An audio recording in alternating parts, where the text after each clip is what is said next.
সুপ্রভাত বন্ধুরা, তোমরা সবাই খুব ভালো আর সুস্থ থেকো।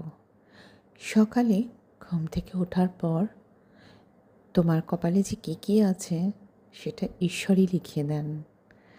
তাই সকালে আজ যখন উঠেছিলাম তখনও পর্যন্ত জানতাম না আমি আজকে একটা গুরুর আশ্রমে যাব, জানতাম না, কিন্তু ঈশ্বর আমার কপালে লিখে রেখেছিলেন, তাই আমার যাওয়াটা সম্ভব হলো।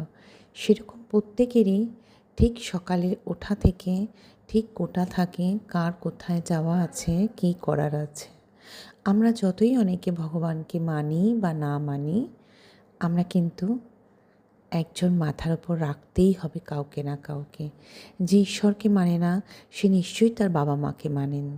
আর যে বাবা মা মানলেও ভগবান আমাদের আলাদা একটা জায়গা, তাকে আমরা স্পর্শ করতে পারি না, চোখে দেখতে পারি না, কিন্তু আমাদের মনের ভিতরে তার একটা জায়গা করে নিতে পারি। তাই প্রত্যেকেরই যেমন যেমন আলাদা গুরু থাকেন, তেমনি ঠাকুর ও ভগবানকেও তারা ডাকেন, কিন্তু সব ঠাকুরই একই মনে করি। তুমি যদি তোমার মন থেকে বিশ্বাস এক রাখো, তাহলে সব ঠাকুর সব ভগবানই তোমার কাছে এক।